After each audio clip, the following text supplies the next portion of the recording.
Let's start in Morehead City, where First Alert meteorologist Pierce Legion is live. Pierce, one of the main concerns there is flooding.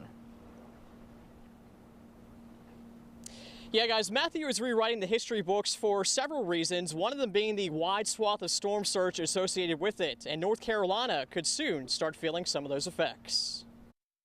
We see over and over and over again the majority of deaths in hurricanes are caused by the storm surge.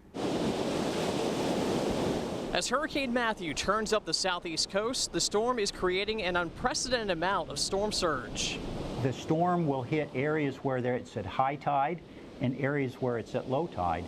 And so even the same strength of storm as it moves up the coast will have as much as 6 feet difference in terms of the storm tide. Dr. Lutic has spent over 20 years developing a storm surge model that is used by the National Weather Service and local emergency managers. As Matthew inches closer to the North Carolina coast, the exact track of the storm will be crucial. But if it tracks up to, up to Morehead City and up to Cape Lookout and whatnot, then that north side of the storm, which is pushing water onto the shore, and would reach into Pamlico Sound at that point and be pushing it from east to west across the sound. Based on the current track, Lutic thinks that people along our coast should only see a surge of around a few feet. That's because the storm will make its closest pass at low tide. But if the timing changes or the storm tracks closer, the result could be much different. The areas that were hardest hit by Hurricane Fran, which was the Onslow Bay area north of Cape Fear, that's the area that's likely to get impacted by storm surge the most if the track shifts a bit further to the north. And of course, that Onslow Bay area does include the Crystal Coast, which is just across the Bogue Sound from us, including Atlantic Beach. Now, if the storm does jog a little farther to the north, we could see some more further effects from that. We're also concerned about the water piling up on the west side of the Pamlico Sound. That could push up the Neuse River and affect places like New Bern. But first, we start with Allie. Allie, what do you see out there? What a difference in the last 24 hours. Yesterday, it wasn't that windy, and today you can see and probably hear the wind picking up through my microphone, and the sand is just coming and hitting me right in the face, which actually hurts. Now, I want you to take a look at these waves. Look at them crashing down on the sand and the choppy conditions, and they're very, very rough. We actually saw some people swimming out there today. Now, I want to take you to some video from some families out here this afternoon. They were in there taking pictures and looking at the selfie stick and just having a good time and playing on this windy beach. Now, one family came from Havelock, and they say they've never seen a hurricane, and they just wanted an adventure. And some of them were even taking on the surf. It's cold, but it's awesome at the same time. It's like not cold once you get in. Sticky? What are you Very sticky because of the salt and all that. Many locals say they aren't leaving and didn't even board up their home. Now, I did see some flooding here in Atlantic Beach, also in Morehead City. And if you need to get help and go to a shelter, Newport Middle School is open for you guys. All you have to do is get there. Holly is joining us live in location from the coast as well.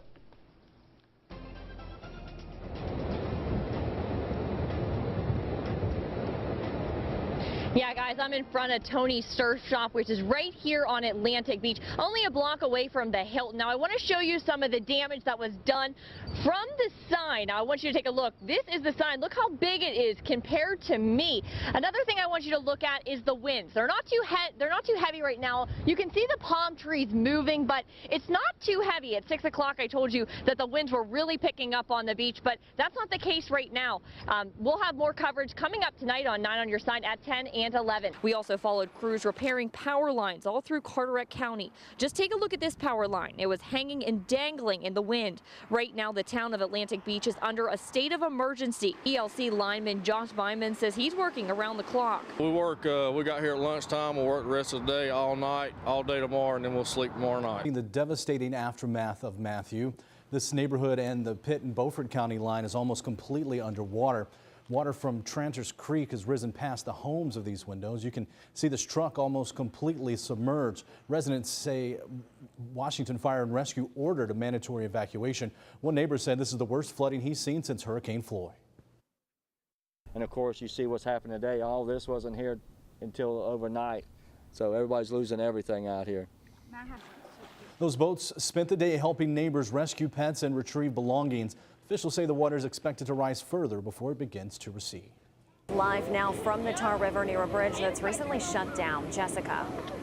This is a sight we are certainly not used to seeing here at the Green Street Bridge. This time of day, we'd normally be seeing lots of cars passing by. Over the past several days, it's been shut down, so we'd be used to seeing just the police tape up. But take a look at all of the people who have gathered here today to pray for all the victims of this flooding. Now, we know that more is to come. The Tar River is expected to crest at 25 feet on Friday. The last check of levels was 23 feet at the Tar River, so we've still got a couple more feet to go, and that means people who have been forced to evacuate their homes have that much longer to wait until they can come back and start assessing damages and try to get back on that road to recovery. But what we're seeing here today is a great step towards that.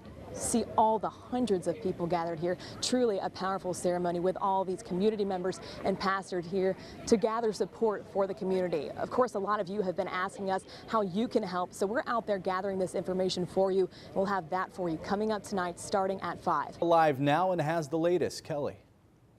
Yeah, Ken and Angela, I'm on the Green Street Bridge that is currently closed because the Tar River is right underneath it. It is moving so fast. I want to show you just how fast exactly. Now take a look over here. You can see some trees are actually down and just how fast that water is moving. It is incredibly dangerous, and officials say you do not want to try even going onto that water. As a view of Highway 70, many people travel this route to the beach. Take a look at how fast the water is moving, and all of these locations or local businesses are underwater. It's live from Lenoir County, where Governor Pat McCrory paid a visit there earlier today. Allie. Yeah, the governor was standing right here just a few hours ago assessing the damage already from Hurricane Matthew. Now, I want you to take a look at how fast the water is actually moving. And one thing that you can look at is that barn over there. You can hardly see the number to dial. And in the next couple of days, those numbers you won't be able to see. Now, the governor was talking to residents and community members earlier in the day. All week we've seen just how catastrophic this flooding is. I'm going to have my photographer pan over so you can see the Tar River. It's still well above flood stage, and through all this it's been really hard to tell where the highway starts and where the river stops, and the water looks even worse from up above. One man says he came to Grifton because of flooding and knows the community will bounce back soon. WNCT's Katie Harden has his story. We helped rebuild their homes. And a lot of them still tell me to this day that they'll never forget, what was done back during that time. Billy Tarleton was sent to Grifton for recovery efforts 17 years ago and never left. They call me a Griftonite now because I've been here since Hurricane Floyd back in '99, and it has become home to me. Cleanup and rebuilding efforts drastically impacted the tight-knit community of Grifton for years and paved the way for an organization that works to change the lives of struggling people daily. Grifton Mission Ministries kind of evolved out of the efforts from the North Carolina Baptist men during Hurricane Floyd, and we've been here ever since. As Hurricane Matthew made its way to North Carolina, Tarleton says he knew that they were likely going to need to increase efforts. Little did he know the storm would cause the devastation the Grifton community had already fought to overcome. I looked around and seen the families that I knew that we had rebuilt their house or tore it down and put another one there, and I remembered those faces, and they lost everything. Tarleton and Grifton Mission Ministries kicked into full gear, providing food, shelter, and necessities to anyone that needs them. I want to do all I possibly can to be able to help the people that come and ask for help. He says the residents that made him want to stay in the area are the same people that will build it back up again. When you do something and it affects your heart, they never forget that. Now that the water is receding, the airport's executive director gave us a tour of the facility to get a look at what they're doing to get the airport back up and running. Basically, almost everything except the terminal building went underwater. Pitt Greenville Airport Executive Director Betty Stansberry took us down the runway at the airport Tuesday for a look at what's being done to get PGV back to normal. Even though the water is receding quickly, there's a lot of work ahead. There's a number of steps that we have to do to be able to do that. We have to clean all the debris off of the runways, taxiways, and ramps so they don't damage aircraft. Many of our lights went underwater, so before we can turn the power back onto them, we have to dry all those out. Here crews are checking the stability of the pavement to make sure it can support the weight of an aircraft. This is the second time in 17 years the airport saw major flooding. And Betty says they learned a lot from what they experienced during Hurricane Floyd. We were able to get all of the aircraft, with one exception. We were able to get every aircraft that was able to fly off the field. We had enough advance warning, so we didn't have the kind of damage that we had last time. Also, the levels of the water didn't get quite as high as at Floyd. The terminal building flooded in Floyd. In this case, the terminal got within about 6 inches of the water. A different story in the parking lot. Many passengers' cars were left with water damage. You can see here just how high the water got. But the water is now receding, and PGV is not only looking ahead to reopening the airport, but to what can be done in the future to lessen the impact of a major flood. We're going to be having those discussions here with the Federal Aviation Administration, with the State Aviation Agency, to see if there's anything we can do to limit the amount of damage the next time the TAR floods. So we've got to find a way to manage the risk associated with being next to a river that floods.